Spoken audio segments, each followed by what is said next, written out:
Welcome to another trip down the Bourbon Road with your hosts, Jim and Mike. So grab a glass of your favorite bourbon and kick back. We would like to thank our friends at Premium Bar Products for sponsoring this episode. If you're ready to step up your game at your home bar, check out PremiumBarProducts.com to choose from their wide selection of glassware, all of which can be custom engraved with your personal message or logo. And there's no minimum order. So after the episode, head over to PremiumBarProducts.com and check out everything they have to offer. Now, let's get on with the show.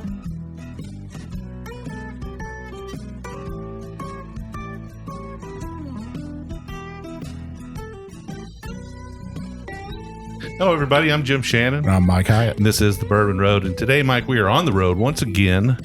This time we're in Louisville, Kentucky, though. Yeah, we're up in the, Frankfort Avenue area. Clifton Hills area. Bunch of great restaurants down here. And one of the most famous restaurants, bourbon bars in America. It makes all the list, is Bourbons Bistro. And we're here with Jason Brauner, one of the proprietors, owners of Bourbons Bistro. But he's not here to really talk about the bistro today. He's here to talk about something else. He's got Buzzard's Roost. It's a new sipping whiskey company that he has just launched. You can see it on the shelves here in Kentucky right now. I just saw it the other day over at Liquor Barn, all sitting there pretty and stuff. So Jason's with us today. Jason, welcome to the Bourbon Road. Hey, guys. Thanks for having me. Yeah, welcome to the show. You've got these lined up here. You got 4 of them lined up just like soldiers, ready to go to work. So, Right, definitely. All right, so we like to get straight to the whiskey, and then we'll talk about how things came about and what you have going on. But for right now, you've in our glass, you've got something poured for us, and we're ready to take a sip. What is it? Okay, the first selection we're going to do is our very small batch. This is kind of the first product we came out with. So what we do is we source some barrels from MGP. We're not shy about that. They make a great rye. And then what we do is we've developed some barrels, proprietary barrels through Independent Stave Company. And what we'll do is we'll rebarrel these from Independent Stave. We'll rebarrel them in our barrels, our proprietary barrels, and they'll sit in our barrels anywhere from 6 to 8 weeks. And then that's kind of what we do is kind of put our little touch on an already good product. So, all right. So these are double barrel whiskeys. Mm-hmm. In a sense, yes. And it, like you said, MGP, but everybody knows MGP is well-respected stuff, especially in the rye world, right? Definitely in the rye world. They're starting to pick up some speed in the bourbon world too. Sure. But definitely in the rye world, a lot of the labels out there are probably MGP. Absolutely. Can you tell Jim's excited? His lips, he's licking his lips over there. I've got a nervous twitch here, man. He is the rye guy. So I get kind of like Pavlov's dog over here. I start to drool a little bit when you ring the bell. All right. Well, let's check it out. Yeah. Oh, wow. So to give you a little history about it, I was never a big rye fan. I really didn't sit around and enjoy drinking ryes. I know ryes are great for cocktails. They kind of stand up to what you want to put on top of them. So really with this ISC, with these barrels that we've developed, I was kind of out to make a bourbon drinker's rye. So it's a little more mellow. I think you can really sit around and sip on it. And that's why we kind of came up with Buzzard Roost sipping whiskeys. That's kind of what I'm out to do. All right. Is to make some sipping whiskeys. Well, I'm just checking out the nose right now, Mike, and I'm getting candied orange, a little bit of juniper berry, I think. I get that citrus on here. That standard MGP nose on here. Some light chocolates to me a little bit coming out. Whenever you talk about sipping whiskey and a bourbon man's whiskey, I was actually watching Mad Men the other day, and Don Draper on there, he is famous for his drinking rye whiskey. And I thought that was very interesting, being from a spirits podcast and seeing in the 60s what they were drinking back then, because they tried to stay as close to historical facts as possible on that show. So coming back out with a gentleman's whiskey. Right. I mean, I think so. There's nothing wrong with rye whiskey. I just think, being here at Bourbons Bistro for that many years, I really came to love bourbon and love all the nuances of bourbon. So with this kind of new company that we've started, that I love the possibility of how we're not really manipulating the juice, but just the evolution of the barrel. We kind of trying to consider ourselves some maturation experts, or that's what we're going to field in. If you think about, well, these are 95.5, so 95% rye, 5% barley. So that's a really high rye. If you think of some of the ryes on the markets, just to name one or two, they're usually probably in the 55 to 53% range. That Kentucky rye style. Yeah. So these are real high ryes, and to do what we're doing, our barrels and our maturation with them, I'm really excited about the future. Yeah, I think, as I taste this, I just took a sip, Mike. Cheers, by the way. Cheers. But as I take a sip of this thing, I'm just overwhelmed by the sweetness and the amount of flavor that hits the tongue all at once. I'm kind of wondering if that second barreling hasn't just really shot that upfront sweetness up pretty high. It is, and like I said, I can't tout enough what these guys down at Independent Stave are doing with the innovation of the barrels. So if you think about everybody with even bourbon, all using almost the same ingredients, you're going to get the difference in yeast, which is a huge thing. But a lot of the flavor comes from the barrel. So it's just a different way of treating the barrel, and chemically we can analyze that. I've learned so much about wood over the past 3 years of what extractions come from the wood at certain temperatures at certain time under different types of heat. And that makes a huge difference on the barrel. So we use, number one char exclusively. We do have a toasted product out, but we'll use a really, really heavy toast. So what we do is we'll toast that barrel for an extra long time, bring all those sugars to the surface. We'll use a number one char. It's easier for the liquid to get through that number one char, to get through to that heavy toasted layer that we've got in there. And I think it can kind of see it makes a pretty good difference. I'm getting a little bit of orange marmalade, maybe on a biscuit in the morning on this right here. There you go. That sounds good right now. Yeah, it does. Yeah, I think a bourbon drinker could easily gravitate towards this, no doubt about it. I think if you want to present a rye to a bourbon drinker, this wouldn't be a bad choice. Yeah, I think it's a definitely good entry level to the rye world, even though we're starting at a 95.5. So I felt that we took 3 non-selling points and turned it into selling points. So we're working with some young whiskey. All of the stuff that we've been working with is 3 years old. We're also at a high proof. We're at 105 proof. That's our minimum. And then it's a 95.5. So these are 3 aspects that might turn some people off, that for me, all of a sudden, it's only 105 and it's only 3 years old. I don't think it tastes like any of those. I think it's got a little bit more roundness, a lot more quality than you would think in a 3-year-old. It's very bold, where some 95.5s have a more of a sweetness, candied taste to it. I said this had that orange marmalade. This has more spice to it, and maybe that comes from that toasted barrel that you're putting it back into, where the other ones haven't had that in the past for me. Right. And these are going to open up definitely with we're having the meat right now. Once again, drop a little drop of water in there, 1 or 2.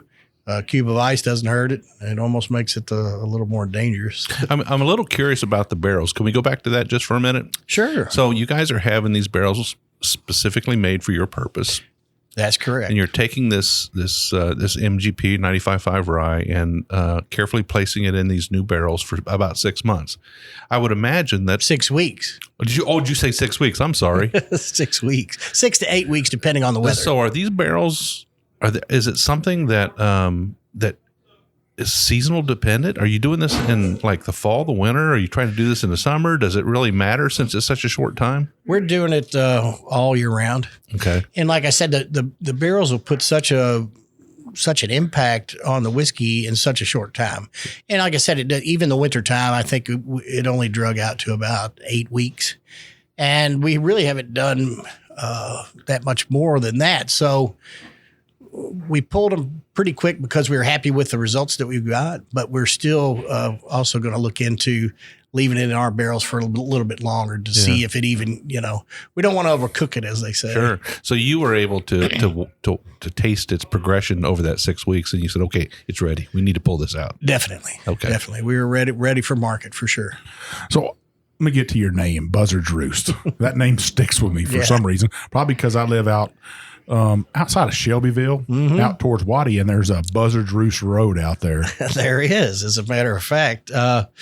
When we got started with this project, we were looking to do a distillery. We actually tried to get a full-blown distillery done, and if you're familiar with Bardstown Bourbon Company, that's what we wanted to do. 36-inch column still. We wanted to be a big producer. I'm pretty picky with my whiskey. I wanted my own brand. I didn't want to source. I was kind of stubborn at first. Didn't want to source at all. So we looked at a farm. We put some money down on it. Did all the got the tax incentives. Had a investor lined up, and last minute the guy backed out, which maybe good, maybe bad, but it was actually a farm that bordered Buzzard's Roost Road. I kind of thought that, but every time I passed that that road, and then I saw Buzzard's Roost, and I was like, man, are those two connected in some way? But for people that don't know about buzzards, they do roost at nighttime, just like wild turkeys. Sure. They're a bird of prey.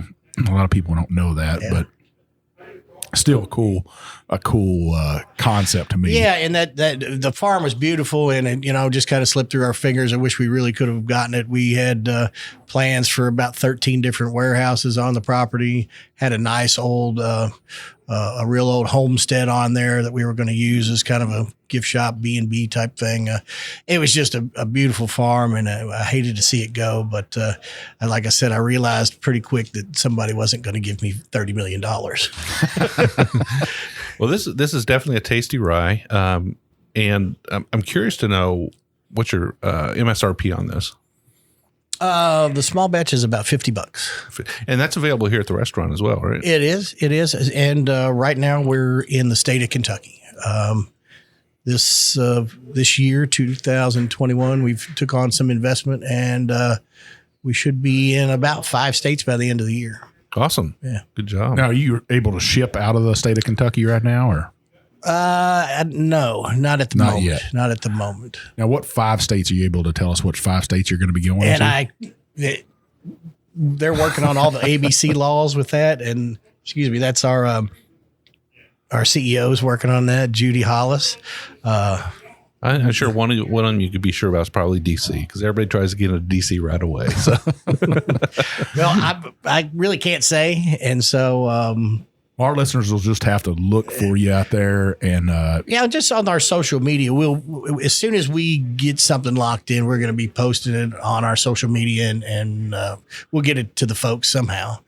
Well, I mean, everybody tries to make a bourbon pilgrimage to Kentucky, right? Right. And whenever you come to Kentucky, I'm sure you're going to hit plenty of stores, but what you need to do is come downtown Louisville, right? Not really downtown. We're about 3 miles from the heart of downtown. But well worth that 3-mile drive or Uber ride over here. Come into Bourbons Bistro. You can buy some whiskey, eat a great meal. Maybe even see Jason in here. I'm in here quite a bit. Very recognizable. He'll be wearing a cowboy hat, and he's got a big goatee. Yeah, I'm in here quite a bit. all right. So shall we move on to the next one? Well, you still got plenty of whiskey in the glass. I told Jason I was going to drink mine. So I'm going to drink mine, but I learned from my last week. You made good on your statement there. Well, I'm a little bit larger of a man than Jim is, so I can take just a little bit more. What we're going to move on to is our single barrel. This single barrel actually won a gold medal in 2020 in San Francisco World Spirits Competition. So we're really proud about that as our first hitting the road, hit the ground running type thing.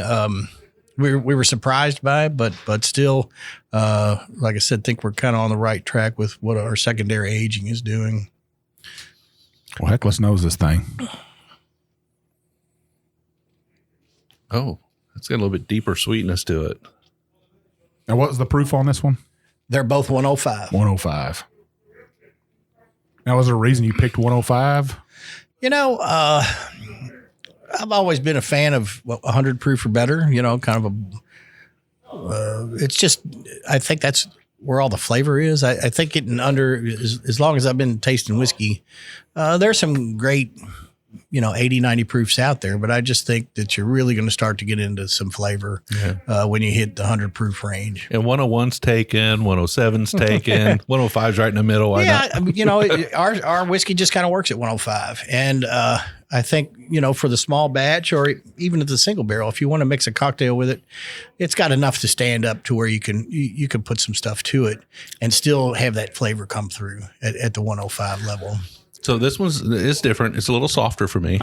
I think it feels a little softer and also a little more oak influence, I think, on this one. A little less sweetness, a little more oak. But this is double barreled? They're both, they're both double barreled. So in this case, you're putting in one barrel into another barrel and then carefully not blending that one and just using it as a single barrel. Exactly. We'll buy whiskey from MGP.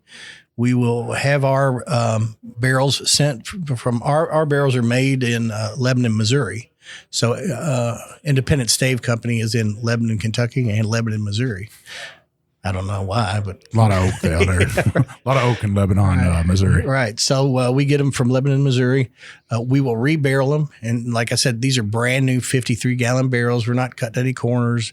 I'm kind of a traditional guy when it comes to whiskey. I'm not trying to put any influence on it that shouldn't be there. This is all just treating the wood a little different, And like I said, so the aged whiskey, we'll buy around 3-year whiskey. And that's what we've been working with.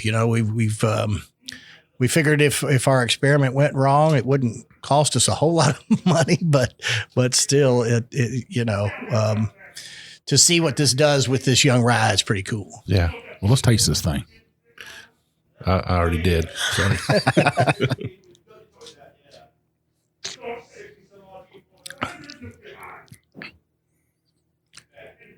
That's good. Mm-hmm.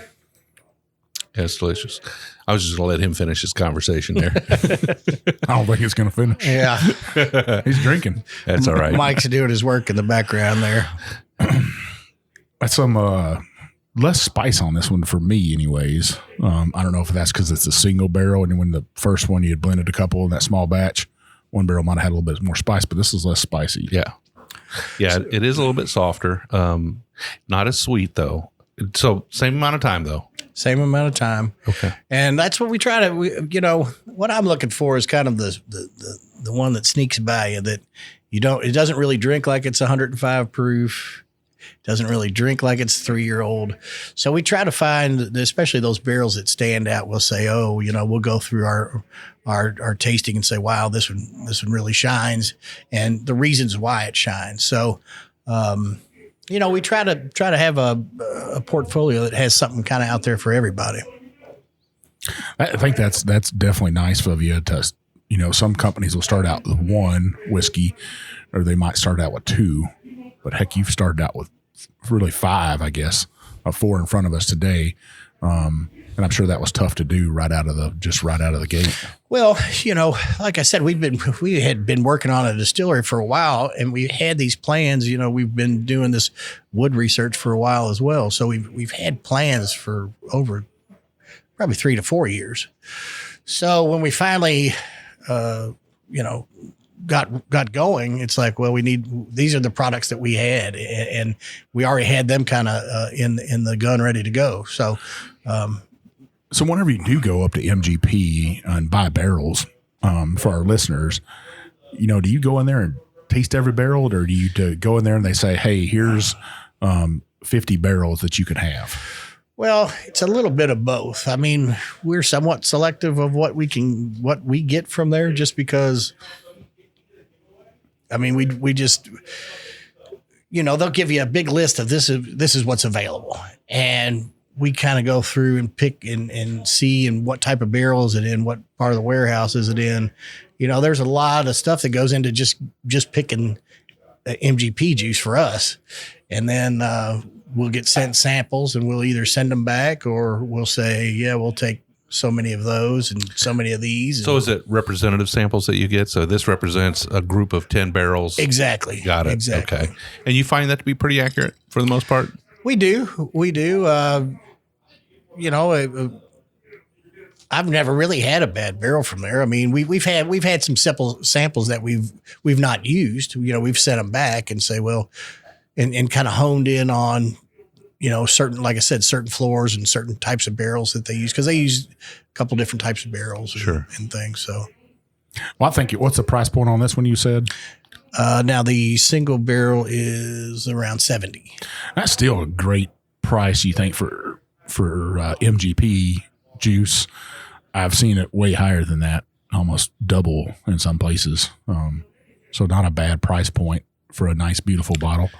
Yeah, like I said, when we came out to the public, I didn't want to have something that was, unreachable. I didn't want to have $100 bottle of whiskey, especially at our first swing at it. So we're real happy with what's going on. It is expensive how we do it, and our brand new barrels that we put it in, they're kind of sitting in storage, and it's like, man, that's a brand new barrel. We got, and they're expensive. So anybody that goes out and buys used barrels for $100, $150 a pop, they have no idea what a new barrel costs, right? Right. And these are used for only 6 weeks, so right. they look brand new, but we technically can't use them again. If we did, we've thought about maybe coming up with an American whiskey to where you can use a barrel twice. As long as as long as what you put in there is going to spend a little time in it, right? Definitely. Second time around, anyway. Yeah, we've talked about doing it, like I said, an American whiskey, a bourbon style American whiskey, but that's where you can use that barrel twice. So we'll see what happens down the road. Yeah, he needs to find himself a honey company, is what he needs. Send them off, get them back. Then pour something out. Right, exactly. All right, well, we're coming up on the break. It's been awesome to try 2 of these. I think I'm really looking forward to the next 2 in the second half. And anytime you say barrel strength and toasted in the same sentence. And rye? Heck, why not? Why not? That's like the trifecta for me. That's your trifecta, but I'm super excited about the second half. Obviously, you can tell that I really enjoyed your whiskey, Jason. Yeah. All right, we'll be right back. Well, you can't drink whiskey without glassware, and Mike and I are extremely pleased to have a sponsor like Premium Bar Products. Premium Bar Products offers direct-to-consumer the finest whiskey glasses, cocktail glasses, and bar tools with your own personal engraving. I mean, you can write anything you want on these glasses, anything from a company logo to a personal statement, and there are no minimum orders. Their direct consumer platform offers you the opportunity to purchase small quantities of your favorite glass shapes that enhance the pleasure of enjoyment and drinking of whiskey and make it all very positive. They offer the absolute finest trending and handmade glasses, as well as a comprehensive range of styles, and all of their items have been designed with purpose, practicality, and longevity in mind. So if you're a bourbon or whiskey group and you need custom logos, you need to reach out to Premium Bar Products. If you're an individual, you just want a few for your bar, to impress your friends, to give out as gifts, you need to call Premium Bar Products. They need to be your one and only source for custom glassware. I can tell you right now, the Bourbon Road, that's who we use. Janie and Carson and the team there at Premium Bar Products will take care of you. They'll treat you like family, and they'll take care of you with every order.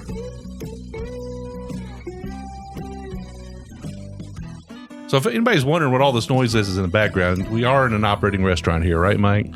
Yeah, we're Bourbons Bistro. They're getting ready for their night tonight. This place will be stuffed to the gills with people. Even in COVID, they got their tables distance a great deal apart, but still, for what they have out tonight, it'll be packed. I've never been in here and been by here, and this place isn't full. Yeah, so that would speak to its quality. And got a great little bourbon bar up there, quaint. You can't sit at the bar right now in Louisville area, but Well, we've got tables that are sitting just off the bar. So you're technically sitting at a table. But still, you could come in here and get a good bourbon, great bourbon. He's got a good list up there. I think you got, say, 160 bourbons on the shelf. I quit counting. They come in and out, and it's not, The shelves are full. Yeah. And we kind of look at more of the quality these days. I mean, or try to anyway. But yeah, we will keep anywhere from 130 to 160 bourbons out there. You got a back private stock somewhere? Oh, yeah. With a special list for special guests. There's some folks out there that have been to the office, and the office is kind of where my heart lies. So you probably got a little bit of food that's off the menu, too. And now you got a few bourbons that are off the menu. Yeah, exactly. Well, when you have a chef on staff, like I said, you can look at me and tell I don't miss many meals. But the office, I've been collecting bourbon for a long time. I'm a huge fan of anything made before 1980, just because different way they used to make it, the flavors that you really get some unique bourbons from back in the day. I think I've had bourbon in every decade from 1900 on. Wow. So a lot of Prohibition stuff, a lot of stuff from the 40s and 50s, just really good stuff. Yeah, Mike and I have had a few on the show. We definitely enjoy the dusty shows as we get to try some of those bourbons. So it was a different time back then. Things were done a little bit differently. Yeah, it's hard to get somebody to open up a bottle from pre-Prohibition, though. That's the key. Everybody always wants to show them to me, and I'm like, heck, let's crack that thing open. Well, in the second half here, what do you got for us? All right, we're going to start with our barrel strength. So, like I said, we kind of hit the ground running with our small batch and single barrel. We knew we were always going to do that. I'm a big barrel strength person. So that was a question out there. Where are we going to find some good enough that we could put out? And so that was, of course, a yes. So this one comes in at 115.2. We've got a few different ones out on the market because we've done different barrels with them. I think there's a 113 floating around out there and a 114. So they're right in that range. So this is a barrel strength. It's also a single barrel. That's correct. Okay, so you're getting the best of both worlds there. Right. And that comes in at retail. That's about $80. Man, I'm getting some grandma's canned peaches on this. Some peaches, huh? Oh, it's so funny you mentioned that. Grilled peaches.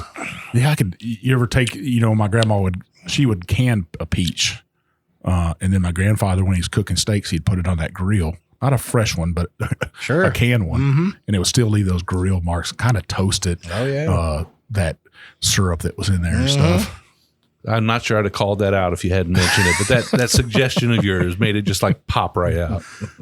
Me and my weird tasting notes and but a beautiful nose on this for sure. Yeah, it's also got a nice sweet nose to it. Now this one, they're all spending time in that secondary barrel. That's your signature run right there. Right. Okay, got it. Now, which barrel they spend time in, that's not noted. Okay, but we have probably, I think it's 9 or 10. We're up to 9 or 10 proprietary barrels that are just made for Buzzard Roost. Wow. So it's Buzzard Roost 1 through 10. I wouldn't have guessed this was a rye whiskey when I first nosed it, just because of the sweetness on it. Doesn't have that. I think most ryes have a little pungent nose to them. This doesn't have that at all, especially if I'm getting that toasted peach.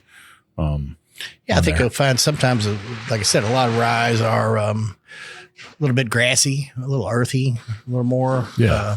It has some grassy green tones to it. Yeah, this one's got a little caraway, though, for me. Just a little bit of caraway. So roasted peaches, grilled peaches is better, right? Yeah. Now, do you pour anything on those grilled peaches when you're grilling? Do you pour a little something on them? Or I'm always sipping on something with them.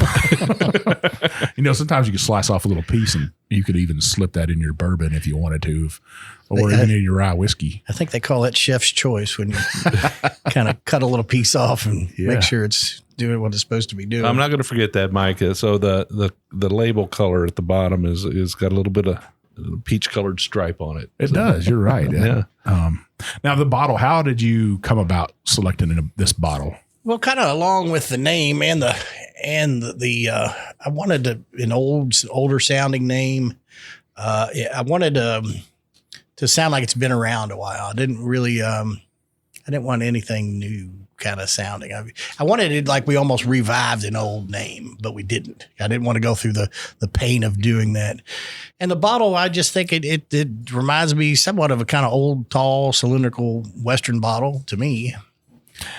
Even though they a lot of people say it's the wine bottle or it's the the shouldered bottle. I've always I just love that that tall kind of cylindrical look. It's kind of like it looks a little bit like the BTAC bottle, right? Kind of. Yeah, kind of. It's got that long, slender neck, which I like. I posted on social media lately about bottle shapes and sizes, and the neck to me matters a lot because on a short neck bottle, they're square or even Blanton's bottle.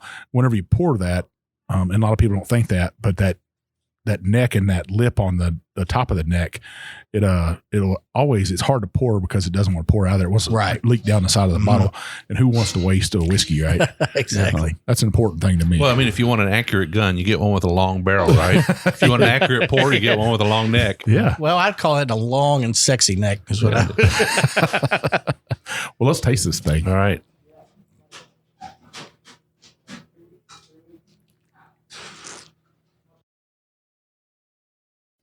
Yeah, that's concentrated goodness right there.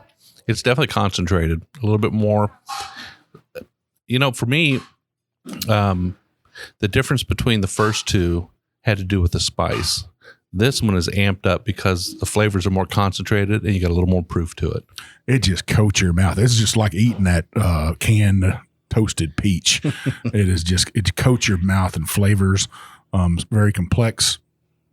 I'm still getting that peach on there, though. I love it. This is very, very delicious. It's definitely viscous. It kind of coats your mouth. It's got that good front to back mouth feel to it. And, you'll find some whiskeys that'll finish up front or finish in the back. And I'm always looking for that whole package. I love it. Just a long finish, a good start in the front. You get a little bite up front, moves to the middle, gives you a good finish in the back, and it almost, ends up in your chest a little bit for everybody's, everybody knows about the Kentucky it's hub, here. so. I feel it. I would call that almost, this to me would be an after dinner whiskey. Maybe even sit down with a good dessert like a creme brulee or something, or even a piece of cheesecake or heck, anything. Piece of Fat Man's chocolate cake. I don't care, but I would sit down and sip this with it. It definitely goes well with a good piece of chocolate. We get some of the cocoa pellets in the back we use to make all our desserts here and things, and depending on the milk chocolate or the dark chocolate, it goes really cool with both of them. Sometimes I'll send just pieces of that chocolate out and you really taste it with that. It's really cool. So the restaurant, the servers you have here and the bar staff and the chefs, and I mean, they're very knowledgeable about their bourbon as well, right? Very. We try, the COVID has kind of knocked us back a little bit with some of our staff and what have you, but we definitely put them through some pretty rigorous training about their bourbon because they need to know what they're talking about. And when people are coming here asking, almost every table asks you questions about bourbon. So we try to make sure that they know what they're talking about and can help you and guide you down the right path. So it's a good place to do bourbon and food pairings. We do. We've done everything from, we were in, was it Wine Enthusiast, I think, with, we did a bourbon and cheese deal, which was really cool. Here it was a bourbon and cheese dinner and came out with some really interesting things out of that. Of course, we've done the bourbon and chocolate, and we have bourbon and desserts and marinades and salad dressings and you name it, we've tried it. Now, do you do some special events here too? Have you did any bourbon Buzzard Roost? Ever since we started here, we were kind of one of the first to do bourbon dinners. We've probably done 75 to 100 bourbon dinners here over the years, and kind of fell out of style there for a while. At least with us, they did. So we really haven't done any bourbon dinners lately, but we're talking about reviving, getting back into them. I know a lot of people are doing them. But we'll have cocktail parties and do whatever with different bourbon sponsors and whatever, But we really haven't done any events with Buzzard Roost yet. I think probably this spring we'll do a few. Well, we're hoping things will open up here soon, right? Yeah, this year has definitely been a challenge for all of us. And hopefully we are geared to make it through the other side. Yeah. There's definitely a light at the end of the tunnel. All right. Well, let's see what's in our next glass, Mike, and then we'll talk a little bit about what you got going on now, what people can look for in the future. Very good. The next one is we did this exclusive. This is just a toasted barrel. This secondary aging barrel. It's all no char. It's just a real heavy toast. And I know there's some other toasted products on the market now, but I think we give them a run with this one. And it also comes in at that barrel strength. We did say it was 115. This comes in at 105 as well. Okay. Now, Jim, I'll tell you, I knows this thing, and this thing's got a sweet, sexy, delicious nose on it. If the whiskey is as good as the nose, this thing smells amazing. For me, I mean, I don't know what you got, Mike, but I got butterscotch on the nose. Oh yeah. Yeah, this was a showstopper. We were real happy about this one, and it is it's something nice. I mean, you can sense your profile underneath that, but that butterscotch for me is way up front on my nose. Well, heck, let's just go ahead and taste this. Cheers, I can't take it.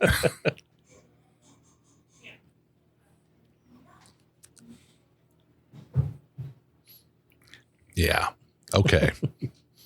That is, it's just dripping.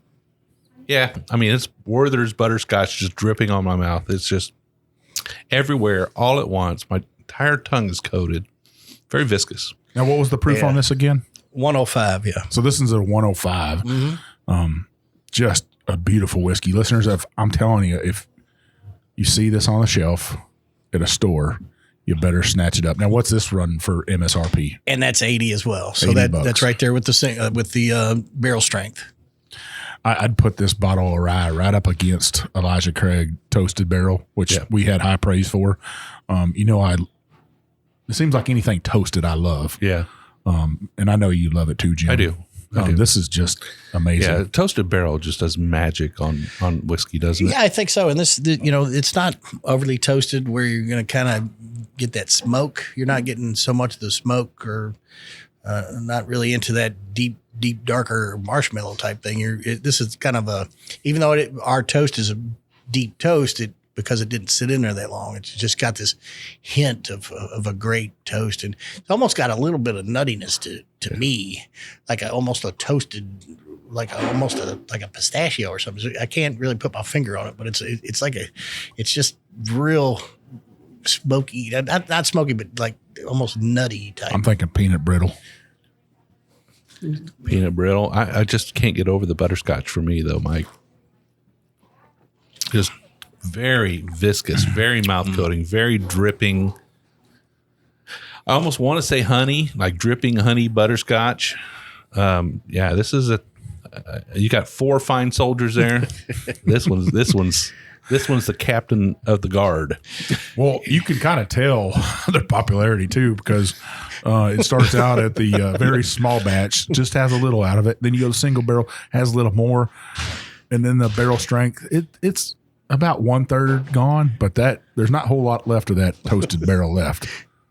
Yeah. So what we were doing with that is when we produce toasted, it's always going to be in the fall, and then whenever it kind of runs out, it runs out. In the spring, it'll always have its heyday in the fall, and we'll be making more of it too, because obviously we want everybody to have it all year. But this one's slowly fading away very soon. We're doing the barrel strength, and that's going to be mainly, I think, in the spring. And so that release will be in the spring, and then hopefully it'll go through to the fall. So we're kind of back and forth with them. The toasted's in the fall, and then the barrel strength's in the spring. Now, why not a toasted barrel strength? Now, I wanted to come out with it. I don't know if you guys are from town, and I don't know if you're quite as old as I am, but the guy I think it was Sun TVs. He said, I want to give them away, but my wife won't let me. Yeah, that type of thing. I wanted to do that, and my group's holding me back. It's like, Jason, we got to make some money at some point, because that would be obviously a little bit more expensive to do a barrel strength. And we still didn't want to hit that $100 mark yet, but that was my choice. I actually have a bottle of it in my office. What? What'd you say? I said you have to hold back one bottle of the toasted at barrel strength for me. Hey, I'd pay $99.95 for that. I would too. Line up under $100 still, psychologically, anyways. Yeah, so I'd buy it. It's good stuff, and I wouldn't doubt if we don't put out a barrel strength of that.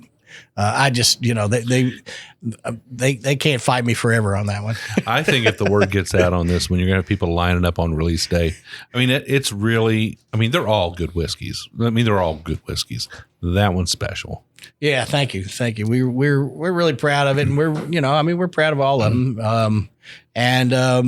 Like I said, this is our kind of first year of scratching the surface, and we've got some other things in the pipeline that I guess we can talk about. That's what we're here for. Yeah. So moving forward, we do have a few things in the works. We've, what's really interesting to me is, I told you I wasn't a rye fan at first, and I'm not a Scotch fan either, even though I drink it for comparison and whatever, Sure. Drink all types of whiskeys. But I think Buzzard Roost, we're going to do an attempt at a peat smoked rye. And then we're going to do a tobacco smoked rye. A tobacco smoked rye. Yeah.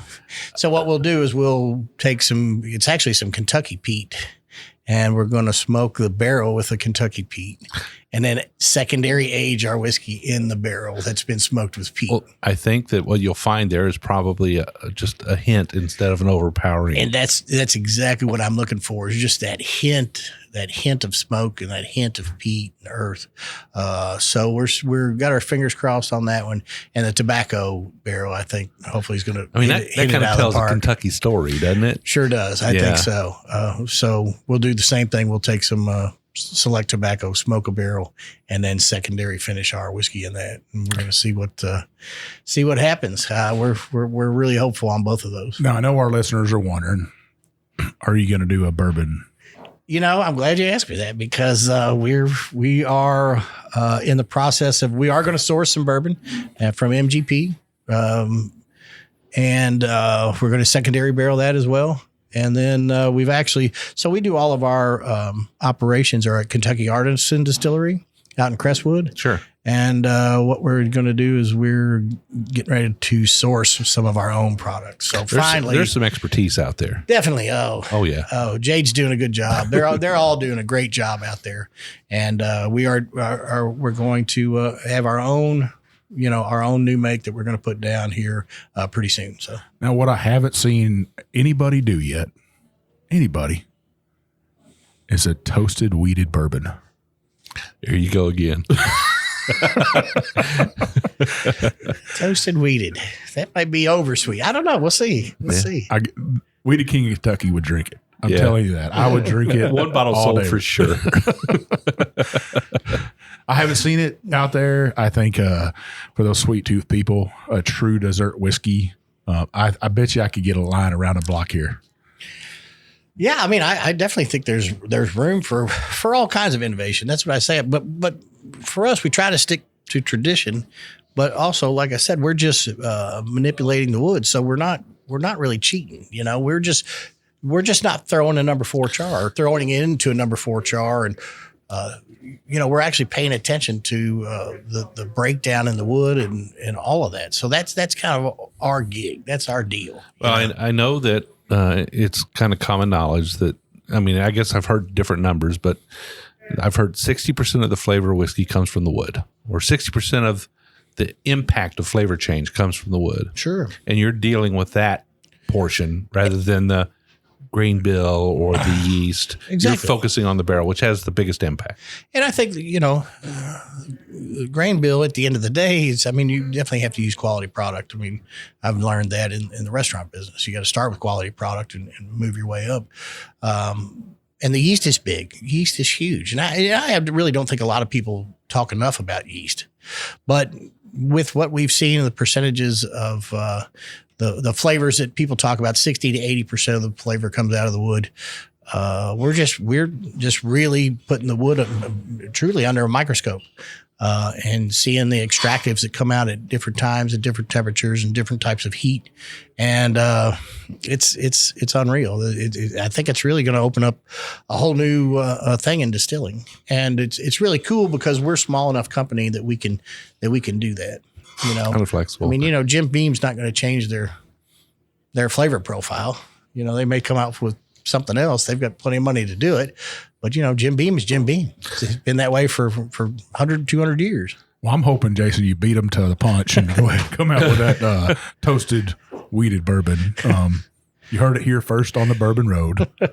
If you make it after this podcast, you owe us some money.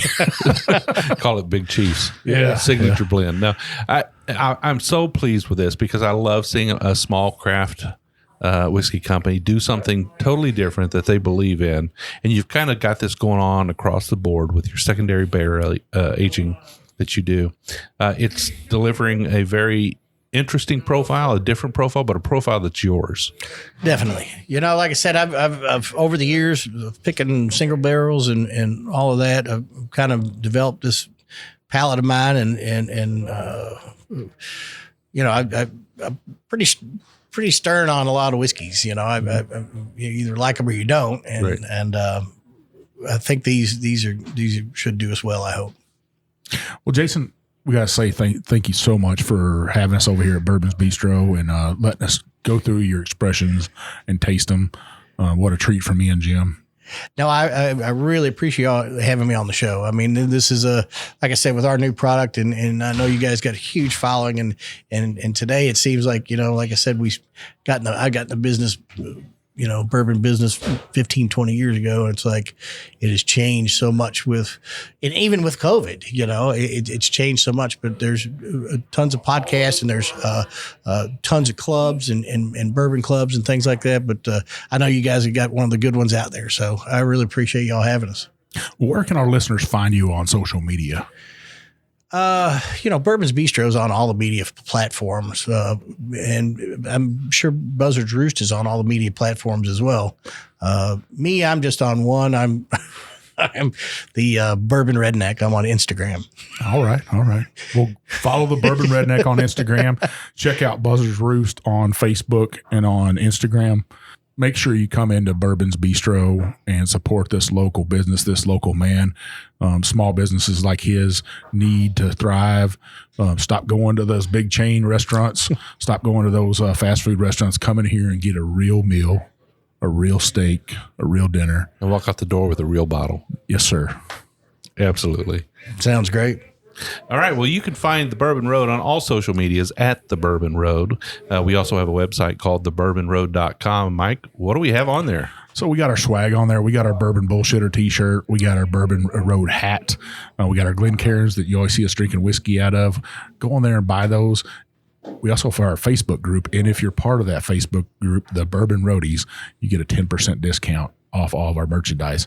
Also on our website, you can read our blogs about not just about the interview itself, but about what we're thinking about the day, about whiskey, whatever I come up with. Sometimes I write it, sometimes Jim writes it.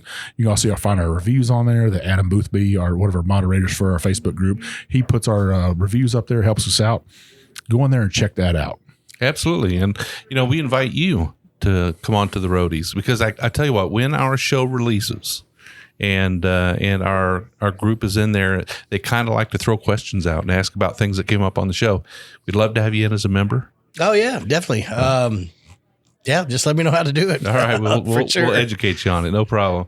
So we do 2 shows a week. Every Monday, we'll do a craft distillery review. We sometimes we'll do a big boy, but usually it's a small craft distillery doing something, stepping out of the box a little bit. We'll review one of their expressions, kind of give you our feedback on it. Then every Wednesday, we do a full-length episode like today, where we have somebody on the show. We interview them. We try to dig out the dirt.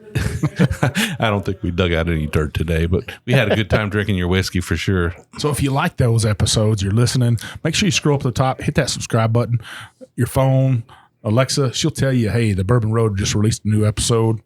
If you like it so much, though, what you'd really help us with is scroll on down to the bottom, hit that review, give us a 5-star. That helps us get into the doors like places like this, lets us interview great people like Jason and Buzzard's Roost. If you want to, give us a 1-star. We want you to be honest with us. But just tell us how to get better, though.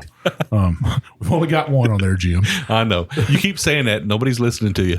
Well, hey, I hopefully those reviews do help us. I know it's a pain to go on there and do a review, but they really do get those doors open for us, and it helps us meet great people like Jason. Absolutely. So we'd love to hear what you think. Hop onto our website, hop onto our Instagram, hop onto our Facebook. Let us know who you want to hear on the show, what bottles you want to hear reviewed. Our ears are open. So, Mike, they reach us where? Well, you can find me at One Big Chief. I'm Jay Shannon 63. And we'll see you on down the Bourbon Road.